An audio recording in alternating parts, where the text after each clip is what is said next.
Bien, hermanos, sabemos por la palabra del Señor que el Señor Jesucristo, en el Evangelio de Juan, en el último día de la gran fiesta, hizo una solemne declaración acerca de lo que es el cristianismo. En Juan 7:38 el Señor dijo: el que cree en mí, como dice la Escritura, de su interior correrán ríos de agua de vida.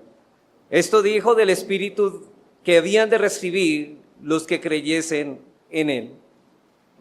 Y en la oración sacerdotal que encontramos en el Evangelio de Juan 17, encontramos también una declaración similar a esta en el versículo 3, en Juan 17:3. Y esta es la vida eterna, que te conozcan a ti, el único Dios verdadero, y a Jesucristo, a quien has enviado. Estas declaraciones nos permiten ver algo muy claro y a su vez algo que reviste para nosotros, hermanos, de mucha importancia. ¿Y qué es esto? Que el cristianismo es Cristo. Que el cristianismo es Cristo. Cristo es el centro de nuestra fe. Él es el núcleo de nuestra vida. No podemos ser cristianos si no tenemos un conocimiento personal con Él como nuestro Señor y Salvador.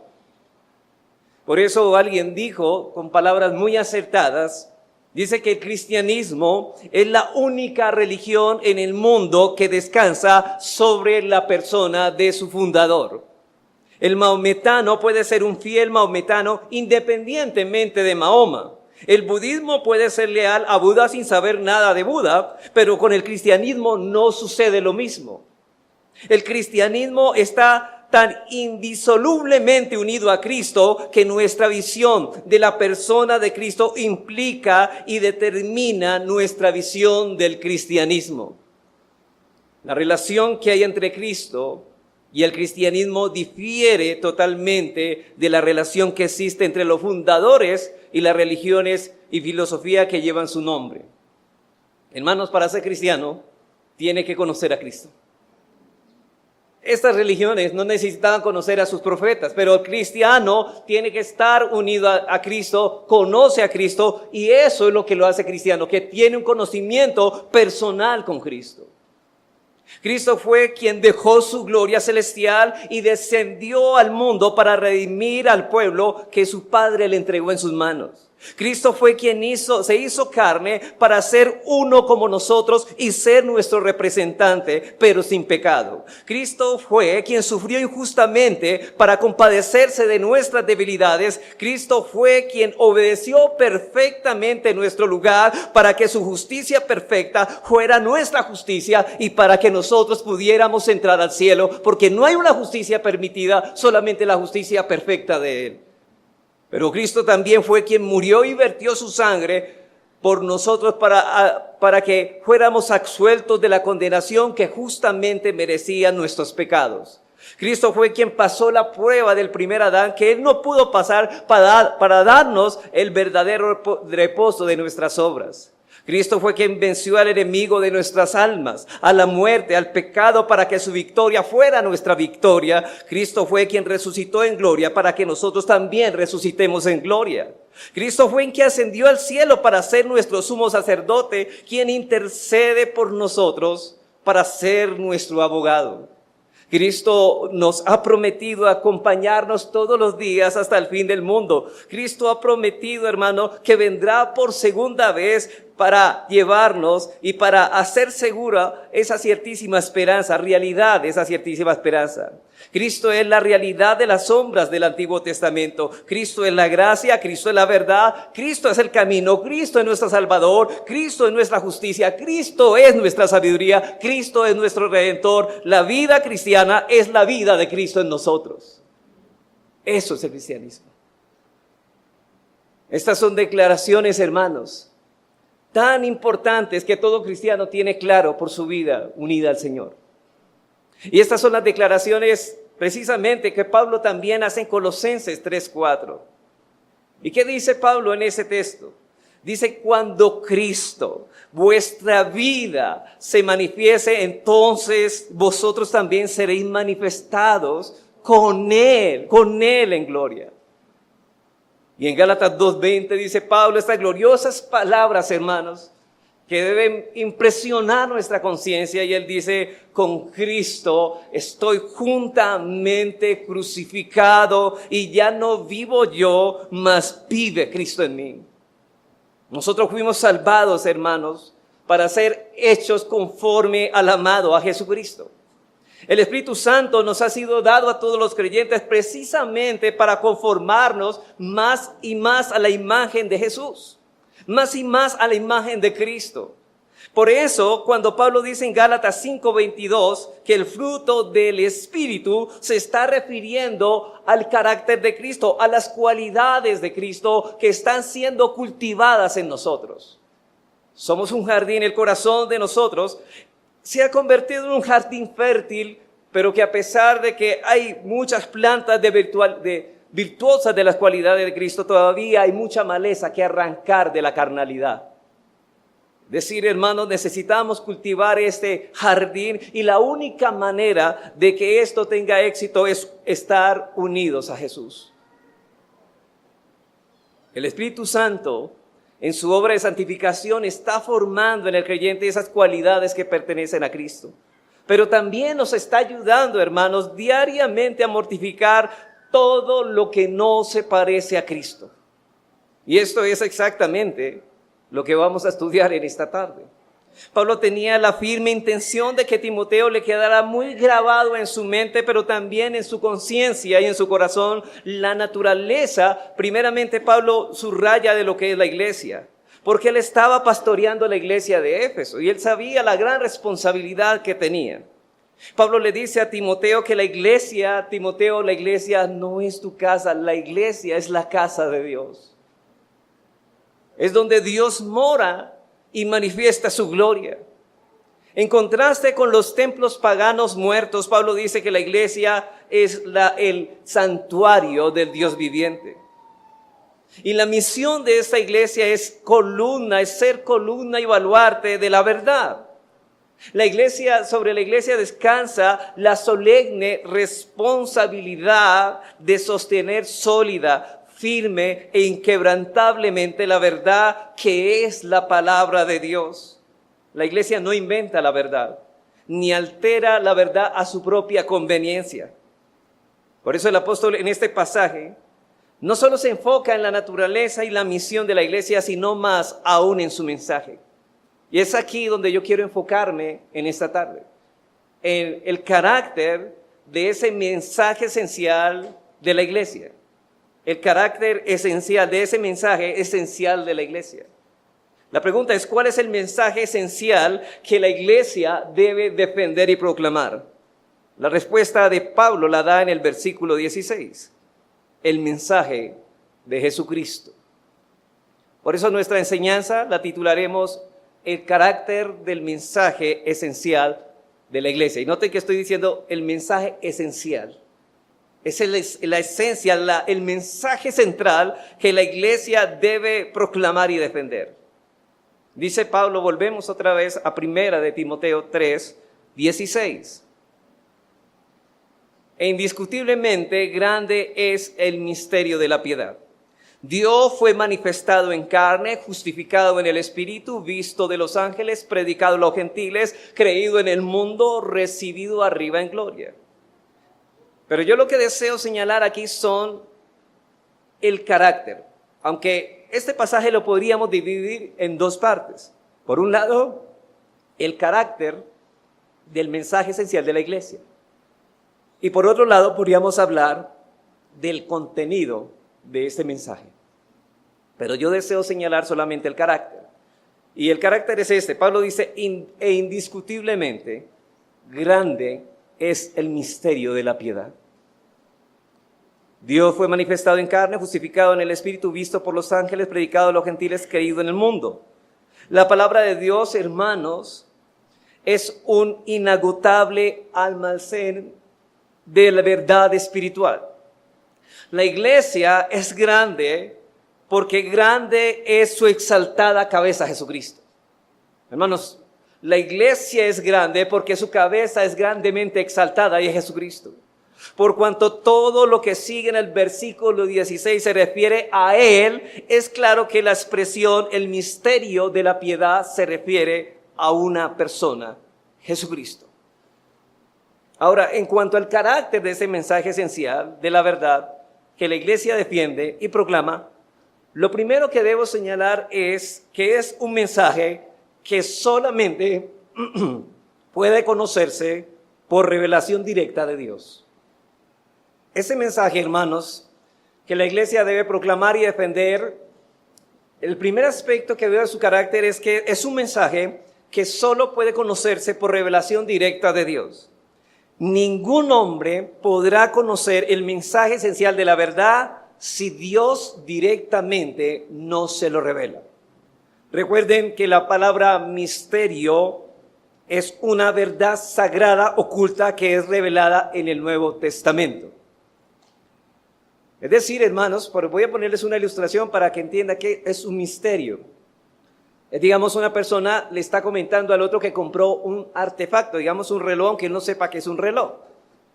Y le dice, mira, yo me compré un aparato de pulso que da la hora, da los minutos.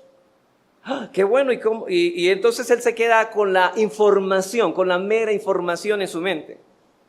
Es un misterio, porque él, aunque ya tiene información, note que él no está carente de información, él tiene la información, pero no sabe cuál es el objeto. Pero un día ese amigo mismo que le comentó de la descripción de ese artefacto que llamamos reloj, un día lo invitó a su casa y mira, esto era de lo que tanto te hablaba, un reloj. El misterio fue revelado. Pero el hecho de que haya sido un misterio no significa que no haya sido conocido. Él sabía qué era, pero no lo había visto en la sustancia, simplemente lo había visto en la descripción. Pues de ese misterio es prácticamente lo que estamos hablando aquí. En otras palabras, son verdades sagradas que no podrían conocerse a menos que Dios se las revele. El hombre, aunque conoce por medio de la creación la realidad de que Dios existe, de que Dios es, él conoce el carácter de Dios, que es Dios santo, justo y soberano, que castiga el pecado. Él también desconoce, pero desconoce cómo es Dios, que es Dios trino, y todo esto lo desconoce a no ser que Dios lo revele. Él sabe que Dios es, pero él no sabe cómo es ese Dios y quién es ese Dios. En otras palabras, el hombre puede conocer a Dios únicamente hasta donde Dios se hace conocer. Sin la revelación, el hombre jamás podría sido capaz de adquirir el menor conocimiento de Dios. Acuérdense que decíamos que el hombre conoce acerca de Dios, pero el hombre no conoce a Dios. Y solamente el hombre conoce a Dios si Dios se lo quiere revelar. Y no obstante, es que Dios se ha revelado objetivamente. No es la razón humana la que descubre a Dios, sino Dios quien a sí mismo se descubre ante los ojos de la fe. Por eso decimos que la fe no es irracional, pero la fe llega donde la razón no llega. La razón es limitada. La fe tiene un alcance mucho más extenso. Y la mente humana no puede alcanzar tal conocimiento por sí mismo. Dios tiene que revelárselo, y a esto es lo que la Escritura le llama misterio. Dios nos ha revelado el misterio. Por ejemplo, el hombre por sí mismo no puede conocer cómo se originó el universo a menos que Dios se lo revelara. Dígame, ¿quién estaría de los hombres presentes en el día de la creación, cuando Él es parte de la misma creación? Entonces, ¿Dios qué hizo? Nos lo reveló en su palabra y sabemos que el mundo fue creado por Dios porque Él mismo nos los ha revelado y nos ha comunicado esa información. Dios mismo reveló en su palabra exactamente cómo todo lo creado llegó a ser, pero por causa, hermanos, del pecado, el hombre ha entenebrecido su entendimiento, como dice Pablo en Romanos 1:21. Por eso rechaza la revelación que Dios da, y solo Dios puede decirnos cómo las cosas llegarán a existir. La pregunta, hermanos, ¿quién estaba presente cuando todo fue hecho, todo fue creado? El único que no había sido creado fue Dios. Por lo tanto, el único que estaba era Dios. Así que solo Dios puede decirnos cómo todas las cosas llegarán a existir. Y ese misterio es ese misterio que solo Dios puede revelarnos. Dios solamente nos puede revelar ese misterio. Ahora, volviendo a nuestro texto, en el versículo 16, Pablo, noten que ya habiendo definido qué es el misterio. Pablo llama a este misterio revelado el misterio ¿de qué? De la piedad. Esta frase es paralela, hermanos, al misterio de la fe. Noten, el misterio de la piedad es paralela al misterio de la fe, que encontramos exactamente ahí en ese mismo capítulo, en el versículo 9. Y se refiere a la obra y a la persona de nuestro Señor Jesucristo, cosas que no podríamos saber a no ser que Dios nos la revelara. En otras palabras, hermanos, el Evangelio de Jesucristo es un misterio. Y esto es así porque el hombre no podría conocerlo a menos que el Señor se las dé a conocer, y esa revelación se nos ha dado a conocer de dos formas. En primer lugar, en la Escritura se nos revela la persona de Jesucristo y su obra redentora para salvación de los pecadores. En la Escritura se nos revela la persona de Jesucristo y su obra redentora para salvación de los pecadores. Hermanos, sería imposible conocer el Evangelio a no ser que vayamos a la Escritura. Sin embargo, el pecador podría venir a la Escritura e informarse de ciertos hechos respecto a la persona y a la obra de Jesucristo y todavía tener un velo en su corazón para no entender lo que este mensaje significa. En otras palabras, ellos conocen esa verdad, pero no se han apropiado de esa verdad para salvación. Ellos necesitan que el Señor les quite el velo y les revele este evangelio. Es decir, tiene que haber una revelación directa de Dios en el corazón del pecador. Y esto es lo que enseña Pablo en 2 de Corintios 3:14 al 16 respecto a aquellos judíos que leían la Biblia, pero no podían ver a Cristo a través de las Escrituras. Dice, pero el entendimiento de ellos se embotó, porque hasta el día de hoy, cuando leen el antiguo pacto, les queda el mismo velo no descubierto, el cual por Cristo es quitado. Y aún hasta el día de hoy, cuando se lea a Moisés, es decir, las Escrituras del Antiguo Testamento, el velo está puesto sobre el corazón de ellos, pero noten lo que dice el versículo 16. Pero cuando se conviertan al Señor, el velo se quitará para poder conocer el Evangelio. Hermanos, si usted ha entendido el Evangelio, no es porque usted sea más inteligente ni más sabio que los demás, sino porque Dios le plació quitar en usted el velo que había en su corazón, porque Dios le plació revelarse ese mensaje contenido en la palabra, porque a Él le plació abrirle el entendimiento para que usted comprendiera estas cosas. Por eso el Señor dice, el que cree en mí, como dice la Escritura. Muchas personas, hermanos, el que no conoce al Cristo de la Escritura, conoce a otro Cristo falso. Tiene quien ha suplantado al verdadero Cristo. Eso lo vemos en Mateo 16:15, y aquí encontramos la confesión de Pedro, cuando Dios, el Padre le dio antes de él y le enseñó y le reveló al Hijo. ¿Qué dice? Dice en Mateo 16:15, dice, Él le dijo, ¿y vosotros quién decís que soy yo? ¿Se acuerda que el Señor Jesucristo en un momento se llevó a los discípulos fuera de Judea, al desierto de Cesarea, y Él les preguntó, bueno, ¿quién dice la gente que soy yo? Bueno, unos Elías, otros Jeremías. Bueno, ¿y ustedes quién dice que soy yo? Y el versículo 16, Jesús respondiendo, Simón Pedro dijo, tú eres el Cristo, el Hijo de Dios viviente. Y noten lo que dice el Señor. Entonces le respondió Jesús, bienaventurado eres, Simón, hijo de Jonás, porque no te lo reveló carne ni sangre, sino mi Padre que está en los cielos. Pedro jamás hubiera llegado al entendimiento de que Cristo era el Mesías prometido en el Antiguo Testamento, a menos que el Padre se lo hubiera revelado. Y en el discurso del pan de vida de Juan 6:44, en este discurso, el Señor le dice a sus discípulos y a algunos de los judíos que se encontraban ahí, judíos inconversos, le dice, ninguno puede venir a mí si el Padre que me envió no le trajere, y yo le resucitaré en el día postrero. Escrito está en los profetas, es decir, en el Antiguo Testamento, y serán todos, ¿Todos quiénes? Los escogidos, enseñados por Dios. Así que todo el que oyó al Padre y aprendió de él, viene a mí. El Padre nos ha revelado a su Hijo por medio del Evangelio. Por eso es que cuando una vez nos predicaron el Evangelio, hermanos, comenzamos a entender lo que antes no entendíamos.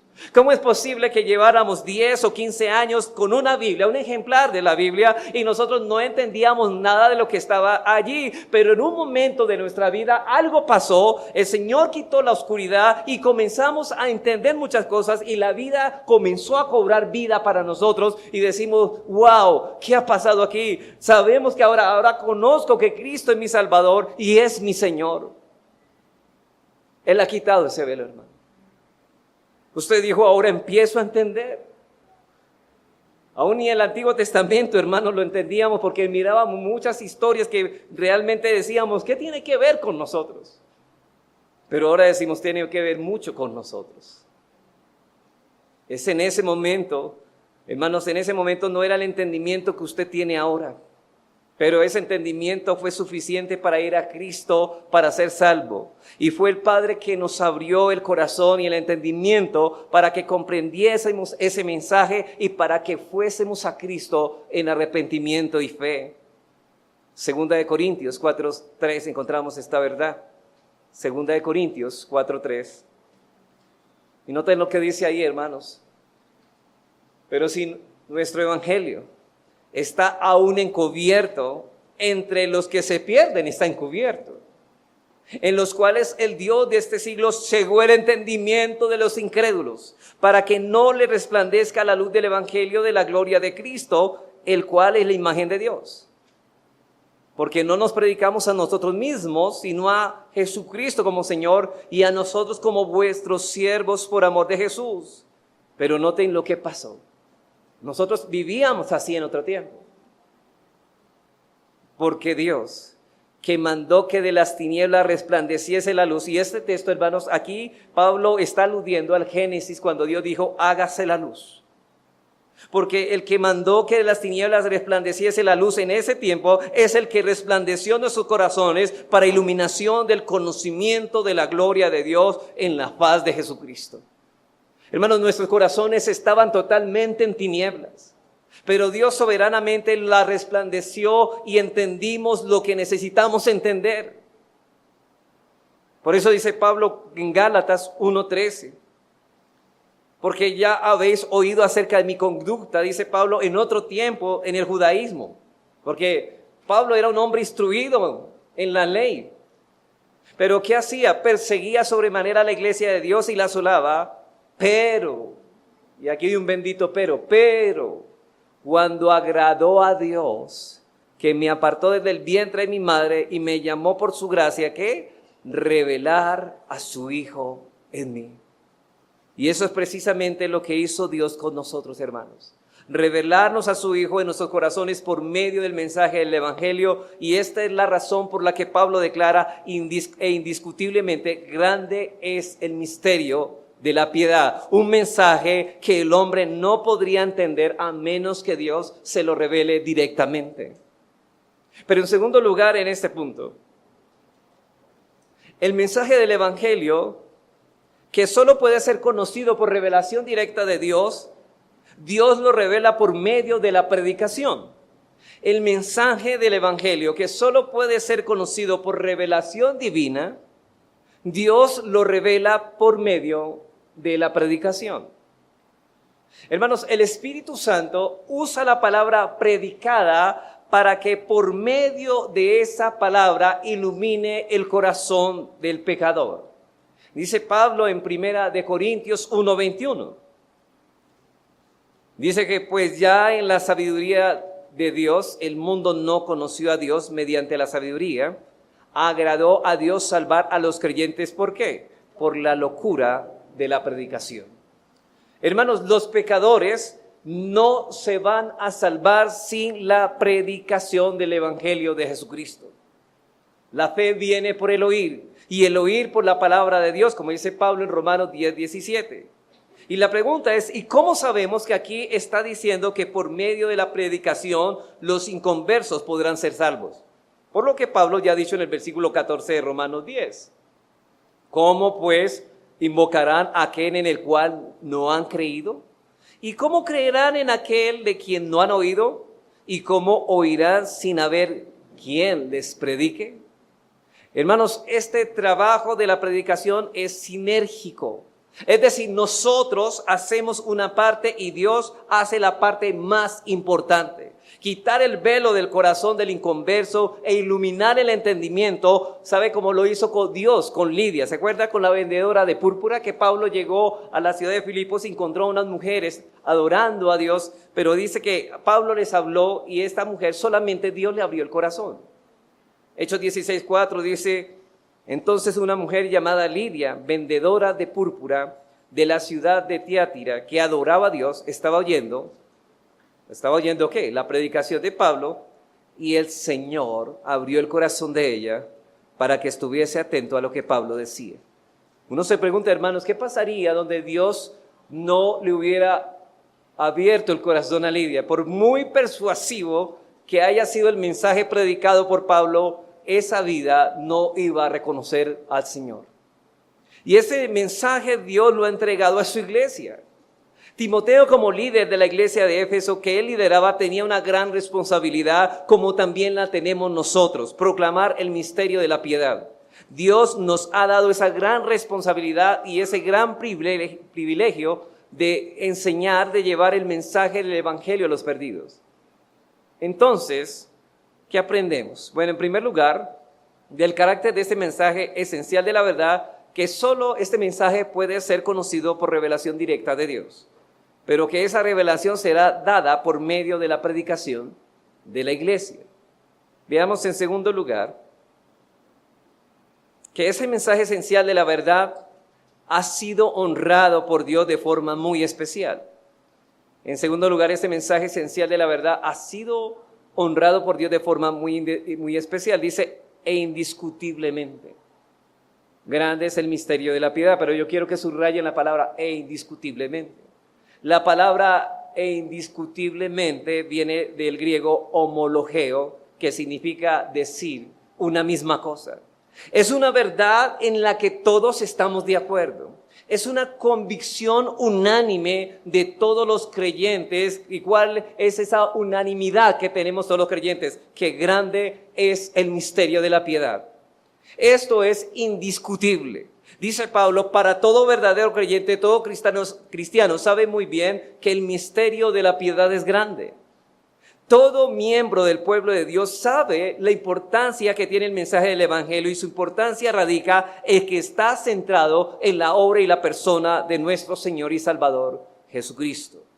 Así que el hecho de que Dios fue manifestado en carne es demasiado importante. ¿Y qué es más importante, hermanos? ¿Y qué es más importante para nosotros que pueda asistir? Que Él sea completamente Dios y completamente hombre. Estoy hablando de Cristo.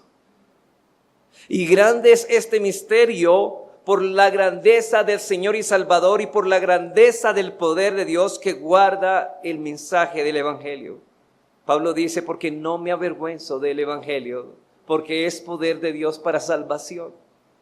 Yo sé, hermanos, que a lo largo de esas conferencias que hemos visto del problema del ateísmo, uno dice, el evangelio es glorioso, es poderoso. ¿Cómo es posible que pueda derrumbar cosas tan duras que el hombre ha guardado en su corazón? Es como si Pablo dijera, no me avergüenzo del evangelio porque revela el poder salvífico de Dios. ¿Qué mensaje, hermanos, puede ser más grande que el misterio de la piedad? Y también es indiscutiblemente grande este misterio de la piedad por las repercusiones que éste conlleva. Es un mensaje, hermanos, que implica salvación, vida eterna para los que creen, o condenación perpetua por el rechazo de este ofrecimiento gratuito de Dios. Grande es el misterio de la piedad. Ahora, hermanos, yo me pregunto, o deberíamos preguntarnos, ¿cuánto valor le damos al gran privilegio que Dios nos ha dado de revelarnos y abrir nuestro corazón para que entendamos el mensaje del evangelio? Cuando el Señor hablaba en sus parábolas, sus discípulos le preguntaron en Mateo 13:10. Y ellos le hicieron esa pregunta. ¿Por qué les hablas por parábolas? Y él respondiendo les dijo, porque a vosotros os es dado saber que los misterios del reino de los cielos, mas a ellos no les es dado. Pero bienaventurados vuestros ojos porque ven, y vuestros oídos porque oyen. Porque de cierto digo que muchos profetas y justos desearon ver lo que veis y no lo vieron, y oír lo que oís y no lo oyeron. Y hermanos, y aquí no solamente está hablando de impíos, sino de los profetas justos del Antiguo Testamento. Ellos no pudieron ver lo que nosotros vemos ahora con mayor amplitud. Y al final de estas palabras Jesús les pregunta a sus discípulos, en el versículo 51 de Mateo 13, dice, Jesús les dijo, ¿habéis entendido todas estas cosas? Y ellos respondieron, sí, Señor. Hermanos, Dios soberanamente le abrió el entendimiento a los discípulos. ¿Y quién eran ellos, hermanos? ¿Eran hombres ilustrados de aquel tiempo? No. Era un grupo de pescadores y letrados. Y no a los sabios de la época. Por eso Cristo le dice, bienaventurados vuestros ojos porque ven y vuestros oídos porque oyen. Porque ni siquiera los profetas del Antiguo Testamento entendieron estas cosas, aunque se les reveló, pero no eran para sí. Por eso dice el apóstol Pedro, en primera de Pedro 1:10, dice de ellos con respecto a nosotros, los profetas del Antiguo Testamento que profetizaron de la gracia destinada a vosotros, o sea que era un misterio que se estaba hablando, pero no había sido revelado. Dice, inquirieron y diligentemente indagaron acerca de esta salvación, escudriñando qué persona y qué tiempo indicaba el Espíritu de Cristo que estaba en ellos, el cual anunciaba de antemano los sufrimientos de Cristo. Por ejemplo, cuando usted lee en Isaías 53, que leemos los sufrimientos de Cristo. Salmo 22, los sufrimientos de Cristo. Ellos escribieron esto. Y dice también, y las glorias que vendían tras ellos. Versículo 12, a esto se le reveló que no para sí mismos, sino para nosotros, las cosas que ahora os son anunciadas por los que han predicado el Evangelio por el Espíritu Santo enviado del cielo. Y note esto, cosas en las cuales anhelan mirar los ángeles. Los mismos ángeles desean conocer lo que nosotros conocemos. Hermanos, ¿no es un privilegio ser cristiano? ¿No es un privilegio estar en Cristo que aún los mismos ángeles anhelan estirar su rostro? Aunque eso es una figura, ¿no? Porque ellos no tienen cuerpo, pero ellos anhelan conocer lo que Dios nos ha revelado. Dios nos ha revelado cosas que los profetas del Antiguo Testamento no pudieron entender. Por eso somos bienaventurados, dichosos, porque lo estamos entendiendo. Y aunque los profetas veterotestamentarios vieron cosas asombrosas y maravillosas, dice Cristo, de nosotros los creyentes, que estamos viendo lo que ellos desearon ver, oyendo lo que ellos desearon oír y entendiendo lo que ellos anhelaron entender. Por eso dice Pablo, grande es el misterio de la piedad que Dios nos ha revelado. Ellos no vieron lo que nosotros vemos, que Dios, hermanos, que Dios se hizo hombre y murió en la cruz por nuestra salvación. Y todavía más, Dios habita en nuestras vidas. Así que los profetas del Antiguo Testamento no vieron lo que nosotros vemos. Dice Pedro que hasta los ángeles anhela ver lo que nosotros vemos. Por eso dice Pablo en Efesios 3:10, Pablo dice que la multiforme sabiduría de Dios sea ahora dada a conocer ¿por medio de quién? De la iglesia a los principados y potestades en lugares celestiales. Está diciendo que estas cosas que se están dando a conocer, las potestades, los principados, es decir, los ángeles las conocen por medio de quién? De la iglesia conforme al propósito eterno que hizo en Cristo Jesús nuestro Señor. Los ángeles están aprendiendo acerca de la sabiduría de Dios cuando ven el plan de salvación de Dios manifestado por medio de su iglesia. Hermanos, ellos anhelan contemplar ese misterio de salvación y qué grande es este misterio de la piedad que Dios nos ha revelado. Así que debemos caminar con cuidado a la luz de esta verdad que se nos ha confiado, viendo lo grande que es el mensaje de la salvación. Por eso creo que este mensaje, hermanos, mi objetivo, así como el pastor César esta mañana, el objetivo es ver y hurgar nuestro corazón en el orgullo y en ese pecado que se aloja en nosotros. Creo que el objetivo de mi mensaje es terminar con gratitud por la obra del Señor en nosotros. Por eso debemos estar muy agradecidos con Dios de que Él nos haya removido el velo de nuestro corazón e iluminado nuestro entendimiento, y cuán agradecidos debemos estar y cuánto debemos adorarle a pesar, hermanos, de nuestras fatigas. Ya hemos visto entonces, en primer lugar, que solo este mensaje puede ser conocido por revelación divina. En segundo lugar, que este mensaje esencial de la verdad ha sido honrado por Dios de forma muy especial. Y en tercer lugar, este mensaje esencial de la verdad produce y estimula la piedad. Este mensaje esencial de la verdad produce y estimula a la piedad.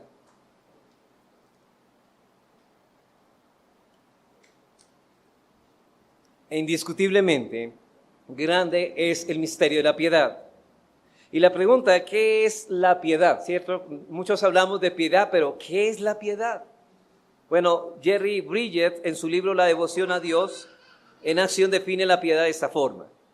La piedad es aquella devoción a Dios que tiene como resultado una vida que agrada a Dios. La piedad es aquella devoción que tiene como resultado una vida que agrada a Dios. O sea, si no hay vida de devoción, no hay vida de piedad. Porque ¿dónde emana la vida de piedad? De la vida de devoción, de una vida devota al Señor. La devoción es esa dedicación, es dedicarse a algo. Y es interesante, hermanos, que Jerry Bridget dice que la piedad es la devoción en acción, que tiene como resultado una vida que agrada a Dios. En otras palabras, una persona piadosa es aquella que por encima de todas las cosas, noten esto, anhela tener comunión con Dios constantemente. Constantemente, diariamente, anhela estar con Dios. Y como hemos dicho muchas veces, hay tres elementos esenciales que componen la piedad. En primer lugar, toda persona que mantiene en comunión con Dios, que es devota a Dios, va a brotar de esa devoción el temor a Dios. Va a brotar, en segundo lugar, el amor a Dios. Y en tercer lugar, el deseo por Dios. Es como un triángulo. Imagínense un triángulo. El primer vértice es, digamos, los puntos, los vértices de la vida de devoción. Aquí está el temor a Dios, pero luego cuando el hombre teme a Dios, ¿eso produce qué? Amor a Dios, y el temor y el amor a Dios produce deseos por Dios. Entonces, el creyente, hermanos, primero en el temor a Dios, el creyente comprende primero la grandeza y la santidad de Dios, y por otro lado, ve su pequeñez y su indignidad.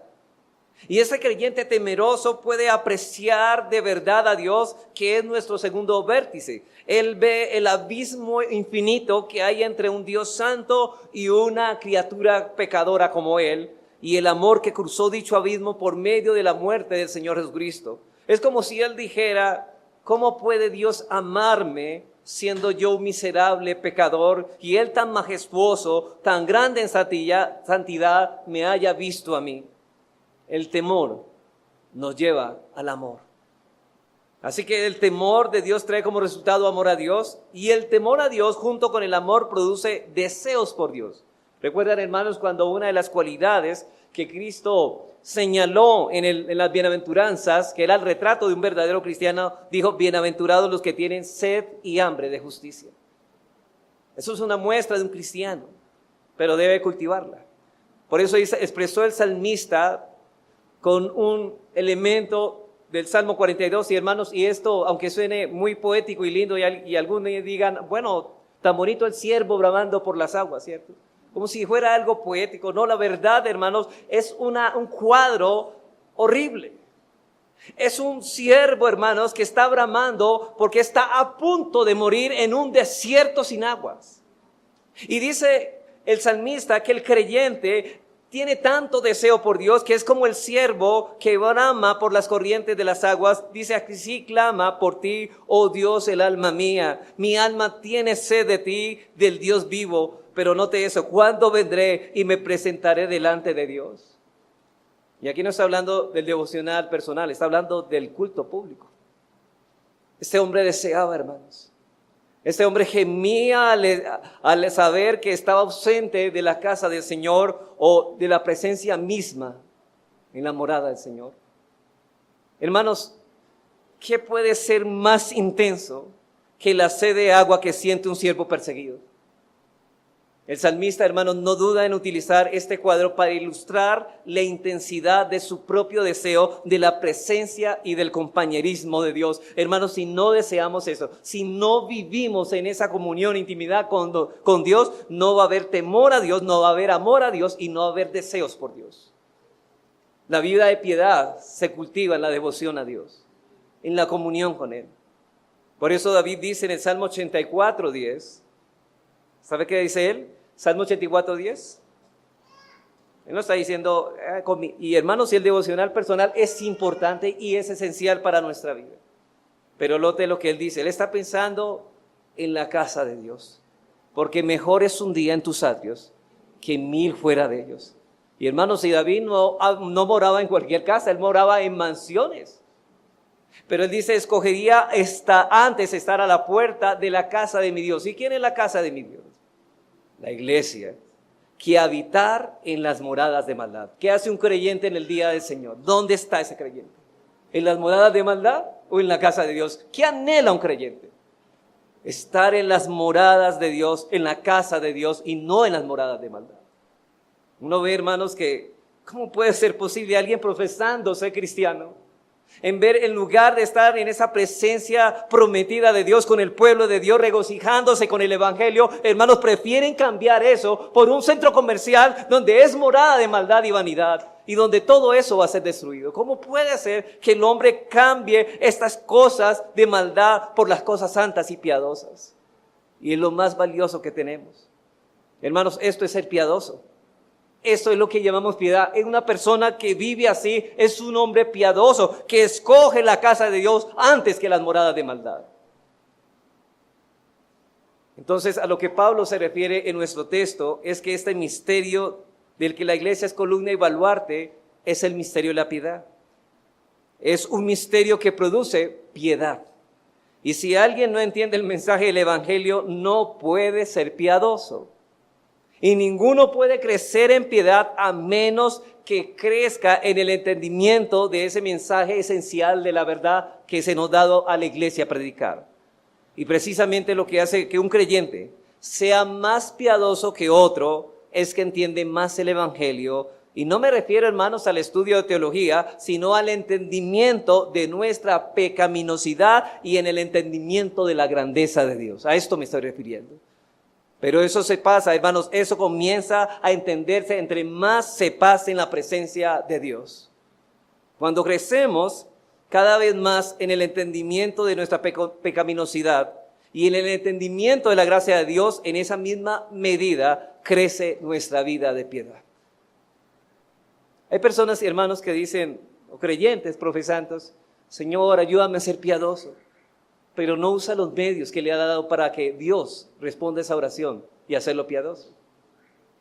Por ejemplo, hermanos, si una persona conoce las doctrinas de la gracia, pero esa verdad no lo ha humillado, es porque no las ha entendido como deben ser entendidas. Y es porque esta persona solo tiene una comprensión intelectual de estas doctrinas. No ha asimilado esta verdad en su corazón y en la medida que una persona crece, en esto crece en la piedad. Esto nos conduce, hermanos, a ver que Cristo no solo es el centro de nuestra salvación, sino también es el centro de nuestra santificación. Dice Pablo, e indiscutiblemente grande es el misterio de la piedad, Dios fue manifestado en carne. Y con esto termino. Hermanos, Dios se hizo hombre en la persona de nuestro Señor Jesús. Por tanto, quien fue manifestado en carne es Jesús, el Hijo de Dios. De hecho, Cristo no es lo más importante o una parte del misterio de la piedad, hermanos. Él es el misterio de la piedad. Cristo es el misterio de la piedad. No es lo más importante del misterio de la piedad. Él es el misterio de la piedad. Por eso es inevitable, hermanos, adentrarnos en el conocimiento de la persona de Jesucristo y no terminemos pareciéndonos a Él. Hermanos, ustedes conocen el caso de los matrimonios de años, ¿no? Hay una experiencia que cuando han llevado una comunión más o menos regular y ustedes han visto que el cónyuge termina pareciéndose al otro en años, ¿cierto? Pues hermanos, caminar con Cristo en devoción, esto nos lleva, entre más caminemos en comunión con Él, más nos vamos a parecer a Él, o sea, más santos vamos a ser. Por eso dice Pablo en 2 Corintios 3:18. Dice, por tanto, nosotros todos, está hablando todos los creyentes, mirando a cara descubierta como en un espejo. ¿Y cuál es ese espejo? La Escritura predicada.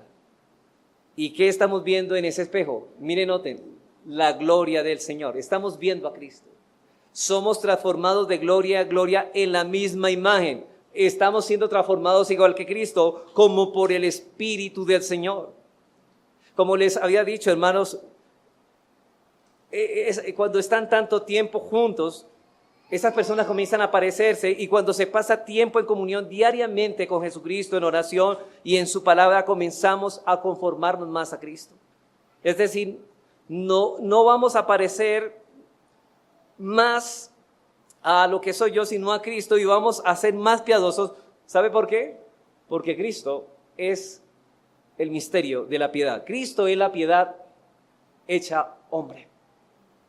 Por tanto, si Dios quitó el velo de nuestro corazón e iluminó nuestro entendimiento para que entendiéramos el mensaje del Evangelio, ¿sabe para qué fue? Para que Jesucristo no solamente fuera nuestro Salvador, sino más aún, para que nosotros pudiéramos parecernos más a Él. Para eso nos salvó, para que nos parezcamos ¿a quién? A Jesucristo. Ese es el misterio de la piedad. Por eso dice Pablo en Romanos 8:28. Y noten cómo comienza el orden de la redención. Y sabemos que a los que aman a Dios todas las cosas ayudan a bien. Pablo está diciendo, mira, ustedes como creyentes todas las cosas le van a ayudar a bien. Hermanos, ¿no es verdad, hermanos, que a un creyente la enfermedad lo empuja más a buscar más al Señor? Una situación fortuita, una calamidad, una situación difícil nos lleva a buscarle más a Él. Todas las cosas ayudan para bien, pero la pregunta es, hermanos, ¿a qué bien se está refiriendo Pablo? ¿Acaso a tener un mejor carro, la casa soñada? No. Esto es a los que conforme a su propósito son llamados. Hay un propósito por las cuales todas las cosas nos ayudan.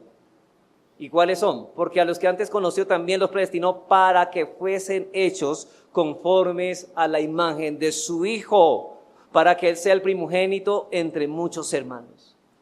Todas las cosas, sean buenas o malas en sí mismas, nos ayudan al bien de parecernos cada vez más a Cristo. Alguien decía, ¿no?, que a los que amamos a Dios, todas las cosas indiscutiblemente van a ayudar para bien. Pero ¿qué pasa con los que no aman a Dios? Todas las cosas ayudan para mal. Cristo es el modelo a quien Dios quiere que nosotros nos parezcamos, porque Él es el misterio de la piedad. O sea, lo que estoy diciendo, hermanos, que a los que amamos a Dios, todas las cosas nos van a ayudar a formar ese carácter de Cristo en nosotros, pero los hombres impíos, los que Dios no ha llamado a salvación, terminarán pareciéndose menos a Cristo y menos a la imagen de Dios. Este es el propósito por el cual Dios nos salvó, ser semejantes a Cristo.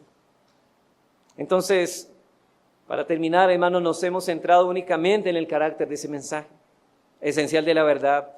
Y como hemos dicho, en primer lugar, que solo este mensaje puede ser conocido por medio de la revelación divina. En segundo lugar, que este mensaje esencial de la verdad ha sido honrado por Dios de forma muy especial. Y en tercer lugar, que este mensaje esencial de la verdad produce y estimula a la verdad. Quiero decir unas palabras de aplicación, hermanos. Hermanos, después de esto, ¿cuánta gratitud hay en ti hacia Dios por haberte dado el privilegio de conocer, de comprender y de apropiarte de la verdad que el Evangelio anuncia? ¿Qué tanto te involucras en dar de gracia lo que recibiste de gracia siendo un instrumento para que otros conozcan el Evangelio? ¿Estás creciendo en el conocimiento de ese mensaje esencial de la verdad? A la luz de todo esto lo enseñado en esta exposición, hermano, yo te pregunto, ¿te estás pareciendo a Cristo? ¿Qué tanto te estás conformando al carácter de Cristo? Porque Dios te salvó con este propósito. No para que te parezcas más al mundo, no, para que te parezcas más a Cristo. Así que cada día, hermanos, que no predicamos la piedad, nos estamos conformando al mundo.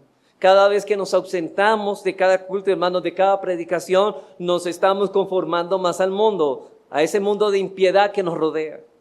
Y es cierto, hermanos, que nuestra práctica de la piedad no es perfecta, y no lo va a hacer mientras estemos a este lado de la eternidad, y que no está a la altura del patrón bíblico, pero nunca dejemos de seguir adelante para conocer a Cristo y ser como Él. Vamos a orar, hermanos.